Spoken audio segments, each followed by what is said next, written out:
इस क्षेत्र में जिन्होंने सही में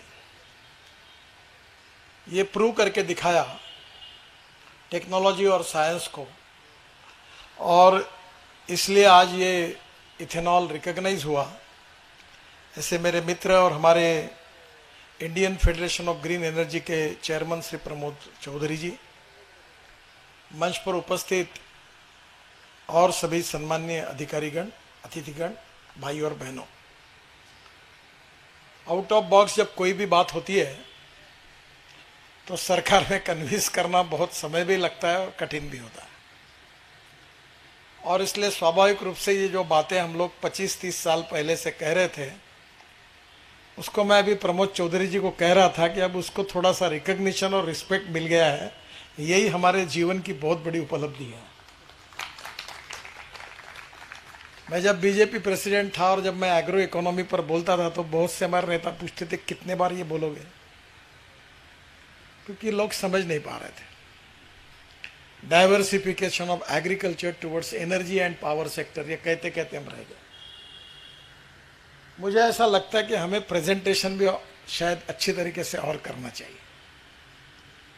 आज देश में 8 लाख करोड़ का इंपोर्ट है। अगर ये ग्रीन एनर्जी का उत्पादन कुछ भी नहीं हुआ तो 5 साल में 25 लाख करोड़ का इंपोर्ट होगा, और 25 लाख रुपए करोड़ का अगर पेट्रोल, डीजल, गैस देश में आएगा तो आज से जो हमारा पोल्यूशन है इससे 4 गुना बढ़ेगा। हमारा इंपोर्ट बिल कितना होगा, 25 लाख करोड़, वो इकोनॉमी पर क्या इंपैक्ट करेगा, that is a different subject. तो ये संकट कितना बड़ा है, और दिल्ली वालों को यह समझाने की आवश्यकता नहीं है कि एयर पोल्यूशन और वाटर पोल्यूशन की क्या समस्या है।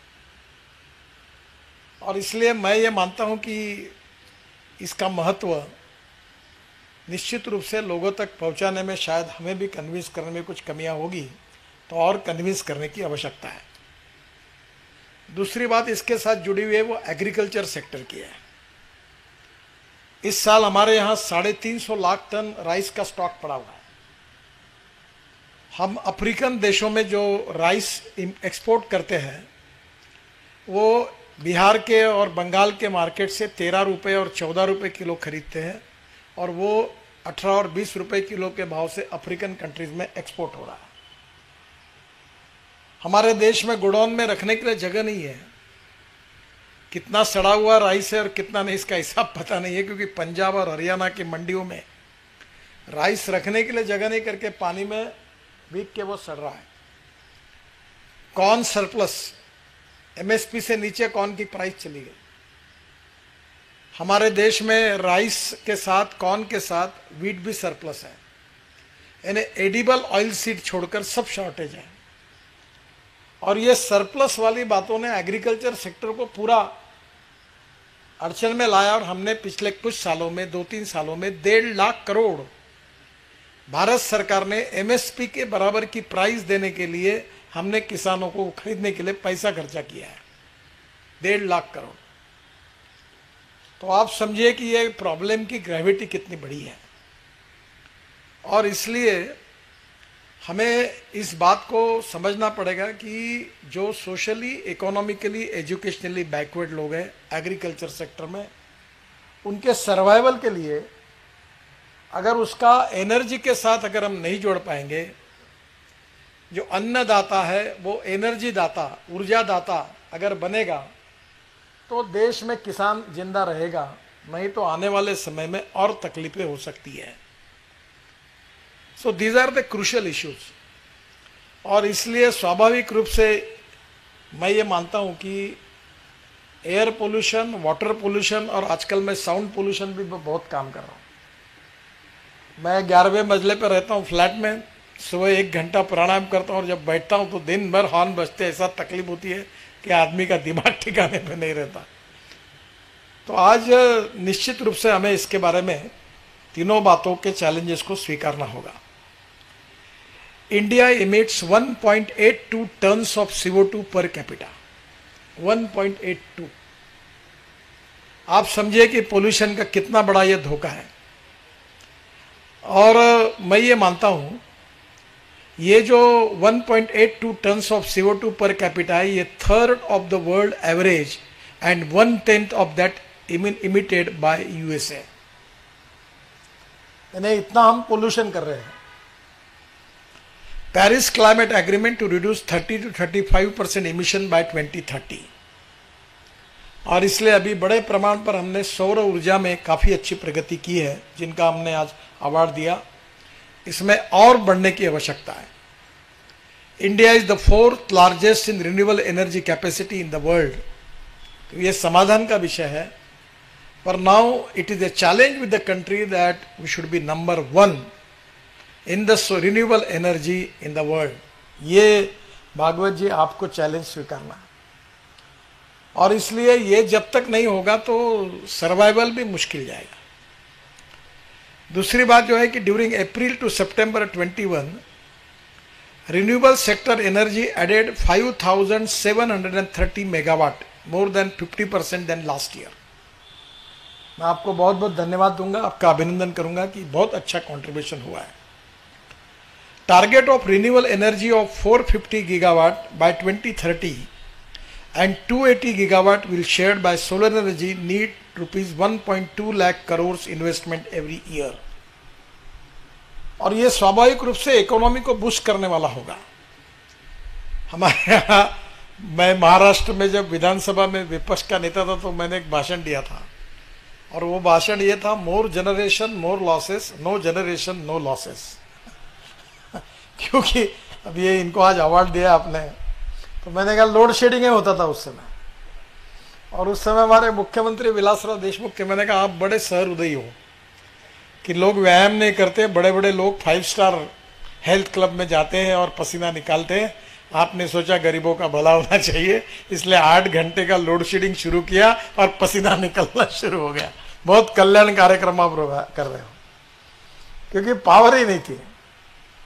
और इसलिए स्वाभाविक रूप से मुझे ऐसा लगता है कि अब आने वाले समय में पावर की रिक्वायरमेंट और बढ़ने वाली है, तो एनर्जी सेक्टर को नए परिप्रेक्ष्य में देखना होगा। इसमें one sun one world one grid, a transnational grid to transport solar power to different countries, ये भी हो रहा है।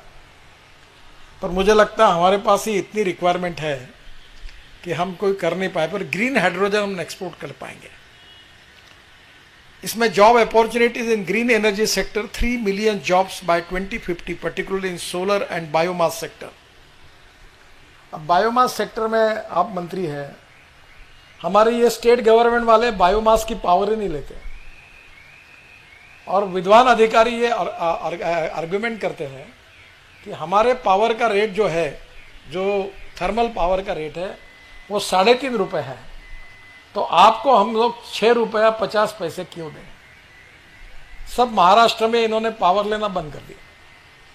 तो आप ये एक नियम बना दीजिए कि जिसके पास ग्रीन पावर है और जो सोलर की रूफटॉप पावर 5 मेगावाट के नीचे है, वो डायरेक्ट ग्रिड में डाल सकता है और बेच सकता है। तुमको नहीं लेना है तो मत लो, दूसरे को तो जाने दो।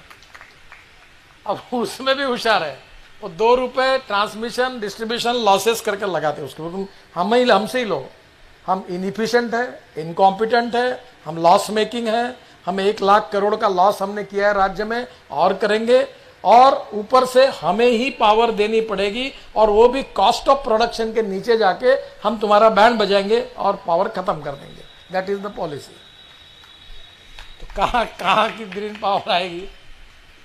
अभी आपने वो जो गैस के ऊपर हमारी सब्सिडी है, मेरी परसों बात हुई, परसों मैं एक हमारे यहाँ ब्रेनस्टॉर्म सेशन हुआ, हरदीप पुरी जी और तरुण कपूर जी और मैं 1.5 घंटा हम लोग यहीं बैठे थे।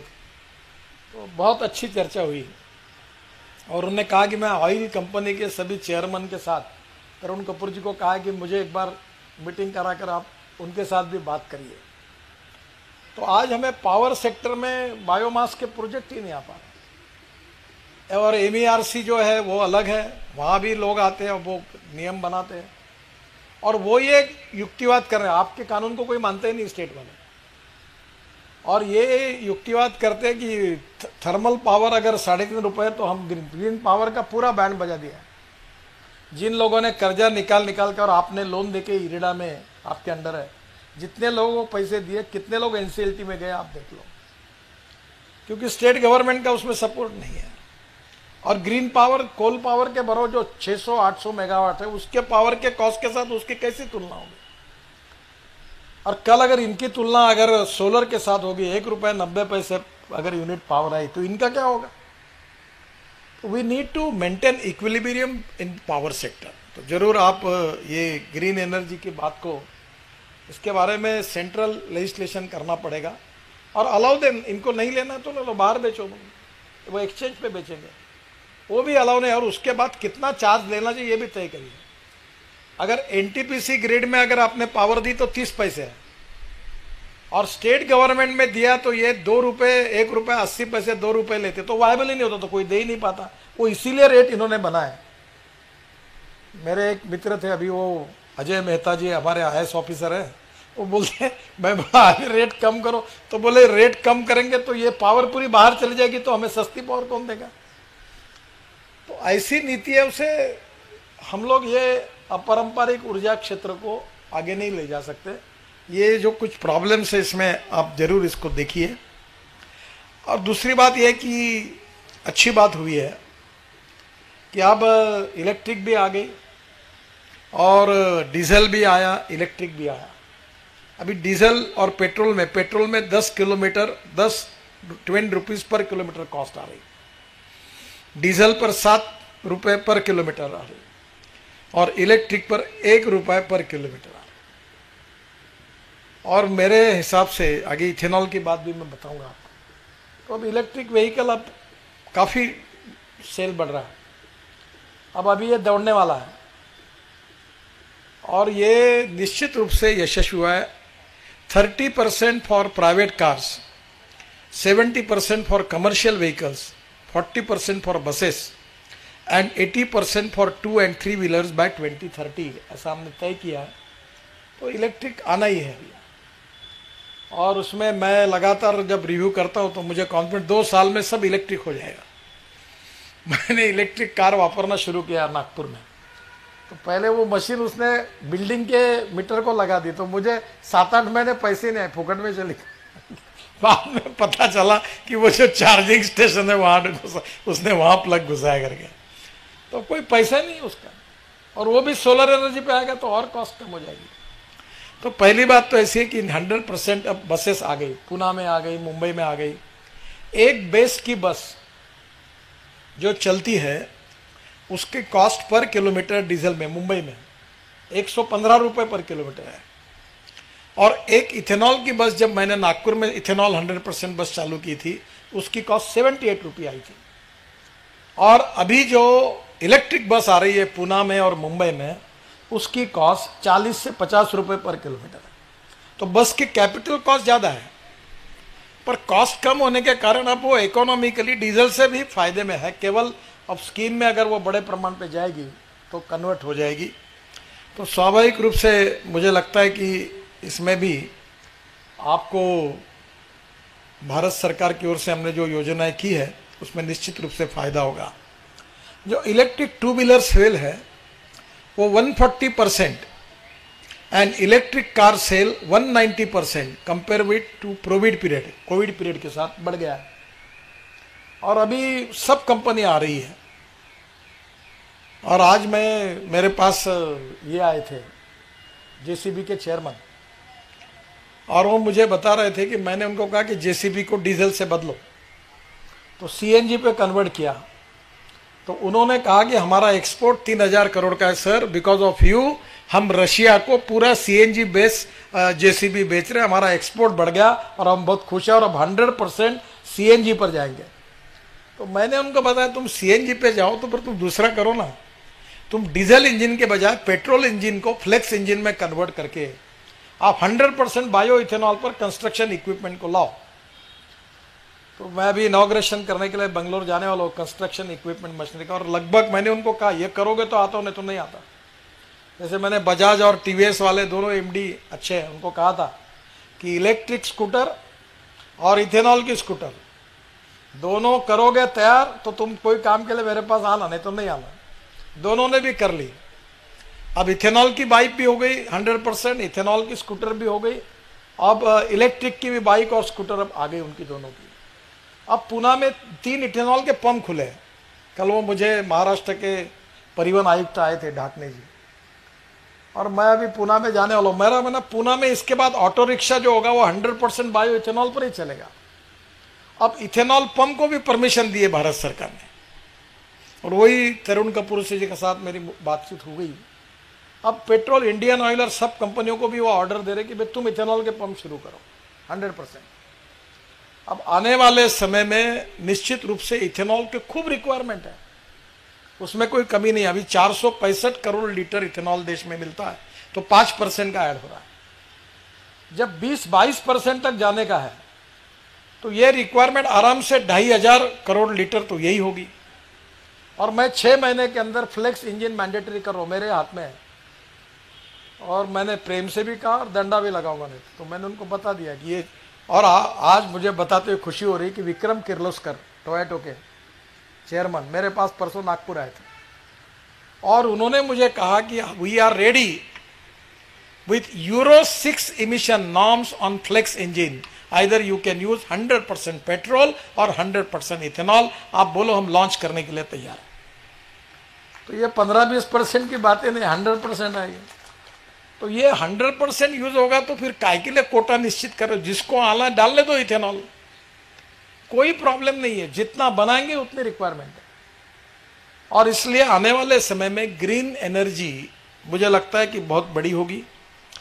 अभी 81% लिथियम आयन बैटरी हमने देश में बना ली है, और IITs, इसरो, DRDO ये एल्यूमिनियम आयन, जिंक आयन और सोडियम आयन बैटरी की टेक्नोलॉजी पर लगभग अंतिम स्टेप पर है।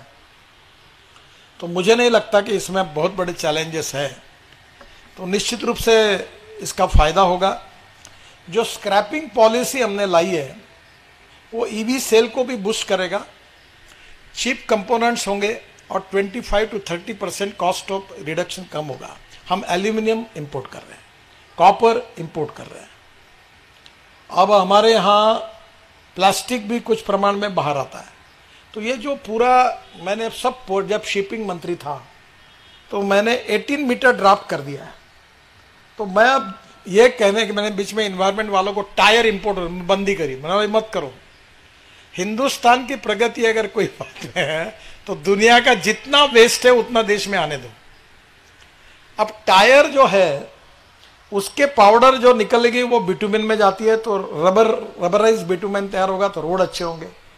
जो वायर निकलेगी, अभी हमने एक नई टेक्नोलॉजी लाई है कि डिस्टेंस बिटवीन द 2 ये जो पियर होते हैं ब्रिज में, वो हिंदुस्तान में 30 मीटर होता है। तो अभी हमने कोड बदल कर उसके पीछे मैं लगाऊं कि वो अब ऑस्ट्रेलिया, अपना सिंगापुर और मलेशिया में टेक्नोलॉजी आई कि उन्होंने जो ऊपर वाला बीम है वो प्रीकास्ट किया, उसमें स्टील फाइबर यूज किया। तो स्टील फाइबर यूज करने के कारण नाउ डिस्टेंस बिटवीन 2 पियर ये 30 मीटर के बजाय 120 मीटर तक जा सकता है। यानी ये मेट्रो वगैरह की कॉस्ट जो है ये 40% कम हो सकती है, हमारे ब्रिज की कॉस्ट 40% कम हो सकती है। और वो जो बीम प्रीकास्ट हो रहा है उसमें जो वायर निकलती है टायर की, उसका वेस्ट निकाल कर स्टील फाइबर डाल देंगे, तो वो वैसे भी स्टील वाले बहुत रेट बढ़ा रहे हैं, तो ये टायर का स्टील निकलेगा दुनिया का वेस्ट, और वो डाल के उसमें डाल देंगे, तो वो दोनों भी काम हो जाएगा। स्टील की डिमांड भी इंडिया में कम हो जाएगी ताकि ये लोग जमीन पर आ जाए, स्टील और सीमेंट वाले, और कम से कम इसका यूज भी हो जाएगा। तो आने वाले समय में निश्चित रूप से हम जो टेक्नोलॉजी ला रहे हैं उसका उपयोग होगा। तो मुझे नहीं लगता कि ये कार स्क्रैपिंग के कारण काफ़ी अच्छा फायदा होगा। जो import of rare earth metals such as NdF magnet, ये कार स्क्रैपिंग के अंदर ऑलरेडी मिलता है, तो इसका भी इंपोर्ट हमारा अभी चाइना से आ रहा कम होगा। और जो PLI स्कीम है 18,100 करोड़ फॉर 5 ईयर्स जो सैंक्शन की हुई है वो एडवांस केमिस्ट्री सेल के लिए है। तो इसके कारण ये निश्चित रूप से बदल जाएगा, जो सरकार ने बहुत अच्छा काम किया है। और 57,000 crore for automobiles and auto components manufacturing के लिए PLI स्कीम है। अब ये इंडस्ट्री का वॉल्यूम 7.5 लाख करोड़ का है, और मेरा पूरा, मैं जब इसका मंत्री हूं तो मैं बिल्कुल पीछे लगा हूं कि 5 साल के अंदर हमारी ऑटोमोबाइल इंडस्ट्री होगी 15 लाख करोड़ की, और हम हिंदुस्तान ये वर्ल्ड में ऑल एक्सपोर्ट करने वाली पहली कंट्री होगी, जिसमें हमारी मर्सिडीज है, BMW है, टोयोटो, होंडा, सब अपने आए, और यहाँ के सब जगह पर अब वर्ल्ड में यहाँ से एक्सपोर्ट शुरू हो जाएगा। और सबसे ज़्यादा रोजगार देने वाली इंडस्ट्री ऑटोमोबाइल इंडस्ट्री है। सबसे ज़्यादा स्टेट गवर्नमेंट और सेंट्रल गवर्नमेंट को टैक्स देने वाली ऑटोमोबाइल इंडस्ट्री है। तो हमारे ग्रोथ रेट में उसका इम्पोर्टेंट है, तो बहुत बड़ा फायदा होगा। और इसके साथ बहुत सी बातों में एक बात मैं चौधरी साहब को कहूँगा कि ग्रीन हाइड्रोजन में ये वेस्ट टू वेल्थ के आधार पर ये जो municipal solid waste and liquid waste management है, इसके साथ इसको जोड़िए। इंडियन ऑयल के साथ मैंने एक वाटर रिसोर्सेस मिनिस्टर के रूप में इंडियन ऑयल के साथ ये मथुरा में हमने एक प्रोजेक्ट किया है। वो इंडियन ऑयल की रिफाइनरी को जो पानी लगता था, तो 80 mld स्लज मथुरा की वो लेकर एक हमने हाइब्रिड एन्यूटी में रोड बनाते, तो हमने हाइब्रिड एन्यूटी में ये प्रोजेक्ट बनाया। 40% from the government and 60% from the entrepreneur. तो त्रिवेणी इंजीनियरिंग ने वो प्रोजेक्ट लगभग मुझे लगता पूरा हुआ होगा, अभी पूरा हुआ कि होने का हो गया। तो वो प्रोजेक्ट में 60% उन्होंने लाया, और इंडियन ऑयल अब उससे पानी ले रही, तो 20 करोड़ उसको दे रही है, तो प्रोजेक्ट वायबल हो गया। तो 80 mld स्लज का निकाल लग गया। तो आज मुझे लगता है कि ग्रीन हाइड्रोजन सुवेज वाटर से और सॉलिड वेस्ट में ऑर्गेनिक वेस्ट को निकालकर उसको मिथेन में कन्वर्ट करके वो बायो LNG बनाने के बजाय अगर ग्रीन हाइड्रोजन होता है, देखो that I don't know whether which is economically viable, क्योंकि proven technology with economic viability is important. If technology is proven and the economic viability नहीं होगी तो क्लिक नहीं हो पाएगी। तो मुझे लगता है कि solid waste and liquid waste management में हम लोग कचरे के जो डंप यार्ड है वहीं हम सोलर पावर जनरेट करें, जो 1 रुपया 60 पैसे तक 70 पैसे तक आएगी, और पानी फुकट में आएगा। और इलेक्ट्रोलाइजर में आप लोग अगर करेंगे तो that can be one source. Oxygen hydrogen अलग करके ग्रीन हाइड्रोजन बनाएंगे, जो सॉलिड वेस्ट में सेग्रीगेट करके अगर उससे हमारी ऑर्गेनिक वेस्ट से हम कर पाएंगे तो that can be good source. इसमें अब कॉन्सेंट्रेट करना पड़ेगा। शायद इंडियन ऑयल में कुछ एक्सपेरिमेंट चल रहे हैं। सर मैं आपको और एक बात बता दूँ, आपके ध्यान में आया नहीं, मुझे पता नहीं चौधरी साहब के, एक रशिया में टेक्नोलॉजी है जिनका प्रेजेंटेशन मुझे हुआ, जो इथेनॉल और पेट्रोल की कैलोरिक वैल्यू में जो डिफरेंस है, उन्होंने वो मशीन लाकर अभी इनको इस महीने में प्रेजेंट करने वाले। मैंने तरुण कपूर जी के पास वो प्रेजेंटेशन भेजा था कि वो इथेनॉल की कैलोरिक वैल्यू पेट्रोल के कैलोरिक वैल्यू के बराबर करके देंगे। उनकी वो कुछ टेक्नोलॉजी है, तो वो हो जाएगा तो इथेनॉल का और फायदा होगा। ये जो लॉस है माइलेज में वो नहीं हो पाएगा। तो मुझे लगता है कि ग्रीन हाइड्रोजन में low cost electrolyser and powering electrolyser via renewable energy, solar and wind, और पानी फुकट, क्योंकि ये 50 रुपये किलो की क्या कीमत होनी चाहिए, ये $3 $4 नहीं, $1 से भी कम, तब ग्रीन हाइड्रोजन हम एक्सपोर्ट कर पाएंगे। और फिर स्टील और सीमेंट और इंडस्ट्री में ये जो कुकिंग कोल यूज होता है, इसके बजाय मैंने अभी मंत्री जी को कहा है, वैष्णव जी को, कि आप एक पॉलिसी बनाओ कि स्टील इंडस्ट्री, केमिकल, फर्टिलाइजर, सब जो कोल यूज करते हैं, वो उसके लिए कोई स्पेशल लोन फैसिलिटी तैयार करके दो कि वो green hydrogen as a fuel उसमें यूज करें, तो एकदम पोल्यूशन भी कम होगा। और थर्मल कोल हमको इंपोर्ट करना पड़ता है। और एक अच्छी बात हुई है जो हमारे मिनिस्ट्री केमिकल फर्टिलाइजर ने की है, वो भी एक अच्छी ऐसी हुई है कि अभी जो पोटैश है, जो स्पेंट वॉश हम बॉयलर में जलाते हैं, उससे जो पोटैश निकल रहा है वो भारत सरकार ने, क्योंकि पोटैश हम इंपोर्ट करते हैं, ऐसे 100-150 बॉयलर अगर आएंगे जो थर्मेक्स ने दिए हैं, तो ये जो पोटैश तैयार होगा उसके ऊपर 9 रुपये या 10 रुपये किलो सब्सिडी दी है। तो ये पोटैश भी अल्टरनेटिव बनेगा जो किसानों के लिए देना फर्टिलाइजर के लिए, और ये भी फायदा होगा।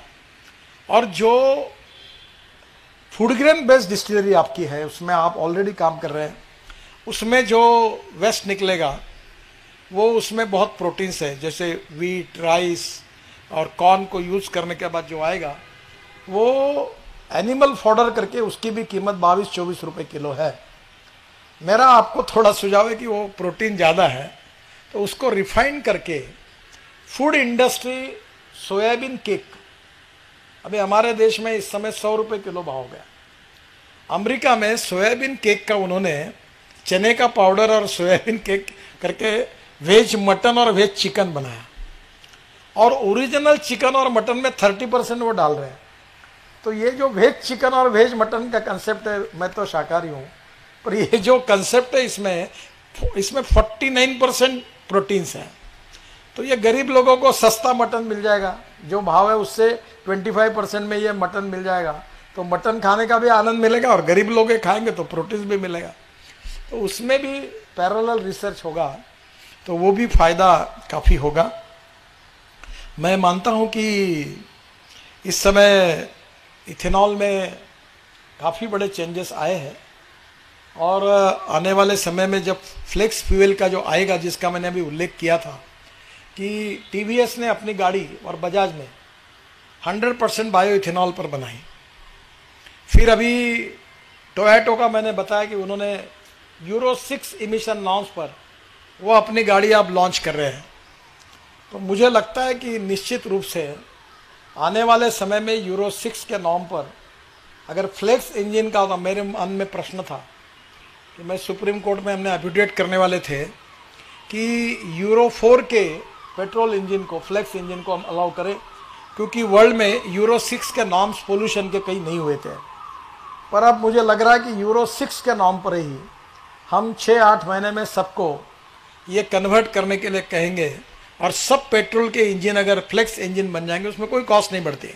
थाईलैंड में गाड़ियाँ हैं, और मैंने अभी उनको कहा कि एक गाड़ी मुझे दे दो, मैं पीछे में बोर्ड लगा के प्रचार करके घूमूंगा कि गाड़ी 100% बायो इथेनॉल पर है। मैंने मेरा ट्रैक्टर जो है वो बायो सीएनजी पे बना है, 1.25 लाख रुपए साल की बचत है।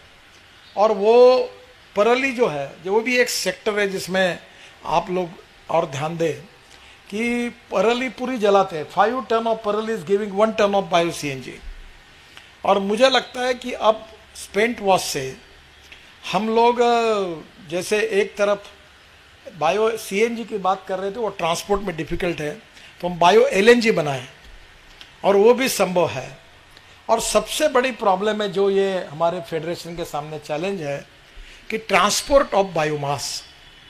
अब राइस स्ट्रॉ की बेल बनती है, गेहूं के इसमें गवांडा जो होता है गेहूं से, वीट से, वो उसकी बनती है, पर इसका ट्रांसपोर्ट और इसका मैकेनिज्म में और रिसर्च होने की आवश्यकता है। और by using biotechnology if we can generate biomass, that biomass can be a great source for making methanol, that is from bio LNG or even for ethanol।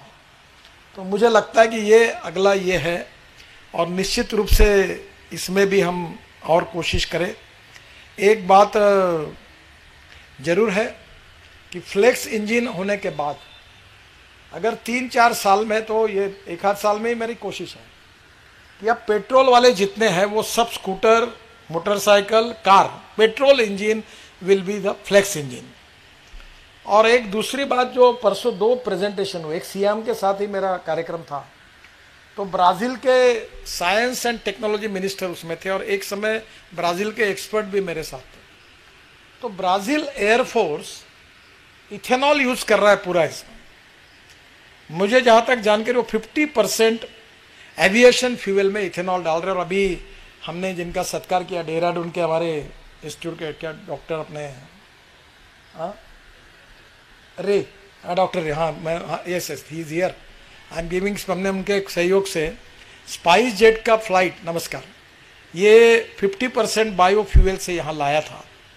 तो अब इंडियन ऑयल और ये इंस्टीट्यूट ये चैलेंज करेगी air force में भी हमारे fuel में अगर 50% इथेनॉल ऑलरेडी थी, उसके स्टैंडर्ड ब्राज़ील में तय हुए हैं, तो वो भी एक सोर्स बन जाएगा और हमारा इंपोर्ट कम हो जाएगा एविएशन फ्यूल में भी।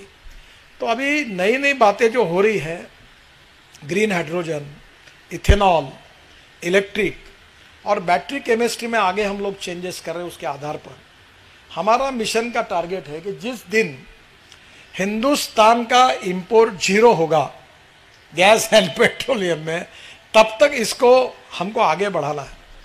और इससे देश की इकोनॉमी मजबूत होगी, करोड़ों लोगों को रोजगार मिलेगा।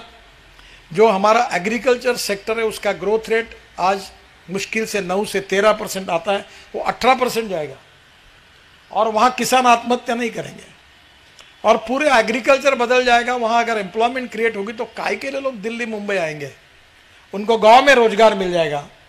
तो मुझे लगता है कि ये बहुत बड़ा गेम चेंजर है और मैं विशेष रूप से हमारे ग्रीन एनर्जी फेडरेशन के सदस्यों को बहुत बहुत धन्यवाद दूंगा। अन्ना साहब और मैं बहुत पहले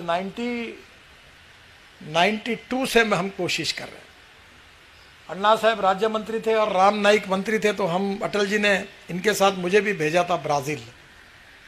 तब से आकर हम पोंगाड़ा बजा बजा के इतना बजाया हमने कि हम लोगों को। पर मैं एक बात मानता हूं कि सरकार में अपनी, देखो मैं अधिकारियों को एक बात कहता हूं, मैं मंत्री हूं, जनता ने मुझे चुन कर दिया। तुमको फाइल पे जो लिखना है लिखो, राज्य मेरे अकल से चलेगा, आपके व्यू से नहीं चलेगा। आपको जो लिखना है लिखो कि क्या करना है। तो ये थोड़ा सा आउट ऑफ बॉक्स बात होती है, that is very difficult to convince the people in the system, but still now it's a good thing that prime minister के सपोर्ट है। उन्होंने कहा 22 के 24 के बारे में इतना, 24 ने बोले 22 में करो। तो आज इस समय गवर्नमेंट का सपोर्ट है, इकोनॉमिक वायबिलिटी है, इंडस्ट्री का सपोर्ट है। और अब मैं ही ट्रांसपोर्ट मंत्री हूँ, कंस्ट्रक्शन इक्विपमेंट वालों को भी मैंने कहा डीजल यूज करना बंद करो। सब जनरेटर काय के लिए बना रहे हो डीजल के।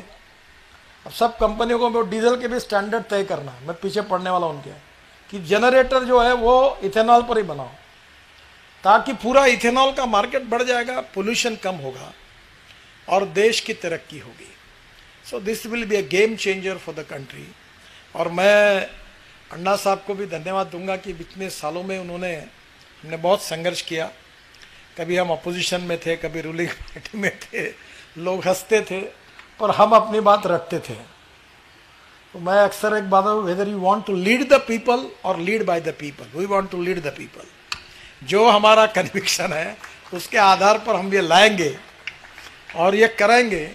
ये मैं बहुत बार कहता हूँ, मुझे एक ने कहा कि आप इतने रोड कैसे बनाते, पैसा कहाँ से आता, टेक्नोलॉजी कहाँ है, तुमको क्या समझता है। मतलब मुझे कुछ समझता नहीं, मैं सिविल इंजीनियर नहीं। बोले लोग बोलते हैं आप इंजीनियरिंग का बहुत समझते, मुझे कोई नहीं समझता। बोले आप फाइनेंस के बहुत एक्सपर्ट हो, मतलब बिल्कुल नहीं। मैं कभी फर्स्ट क्लास में पास नहीं हुआ, हायर सेकंड क्लास में पास हुआ था, मुझे ज़्यादा अकल नहीं है। बोले काम कैसे होता है, तो मैं उनको कहता हूँ मेरी strong political will is the strength for me, and if there is a will there is a way, and if there is no will there is only survey, discussion, seminar, committee, subcommittee and research group. So I always stands with the thing, मैं ठोको होना चाहिए।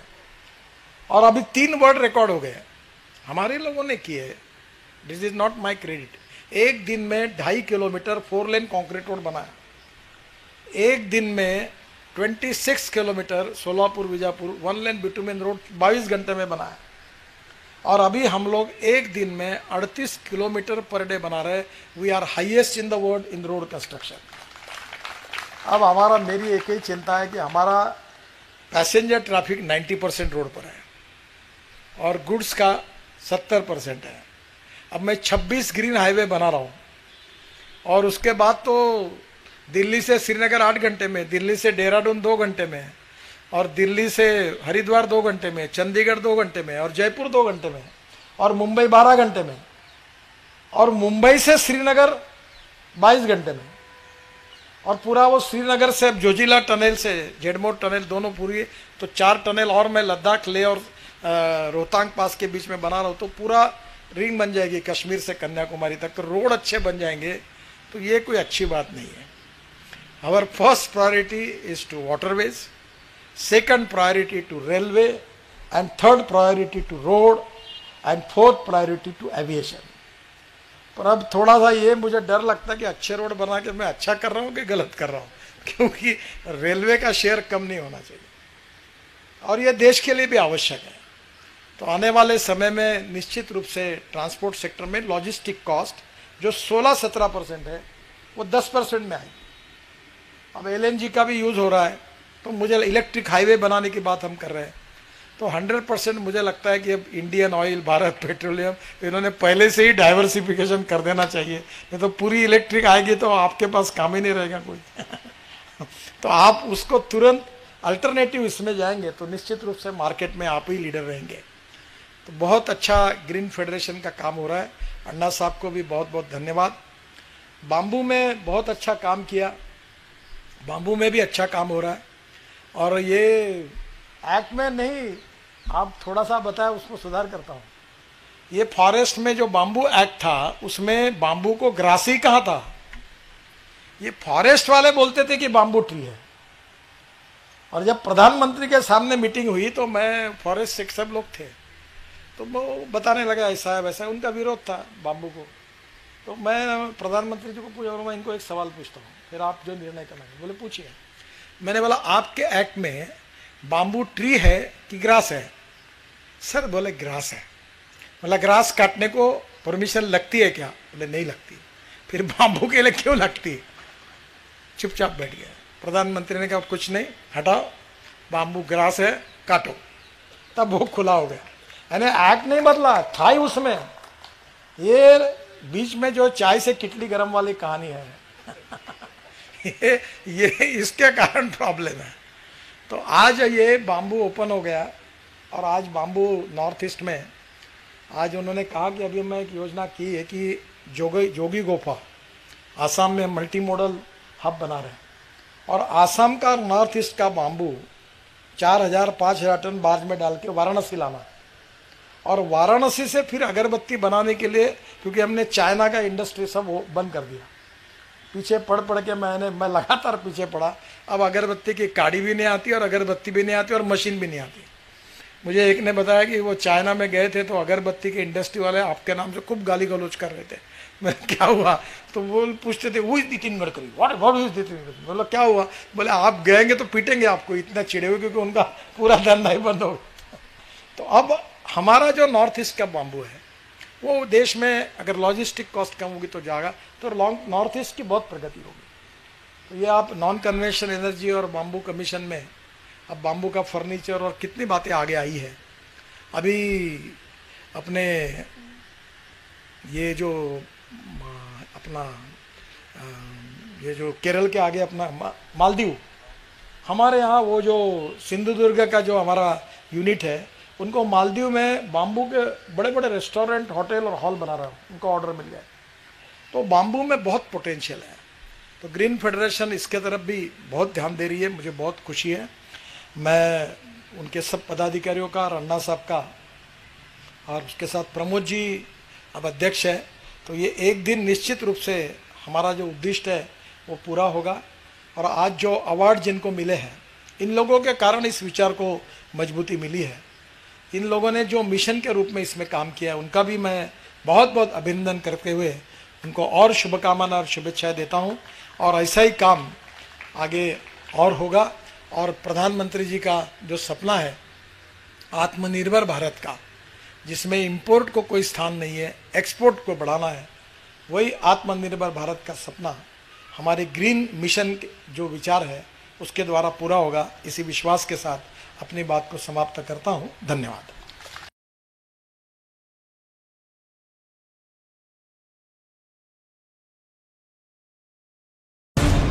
मराठ्यांची तळपती तलवार म्हणजे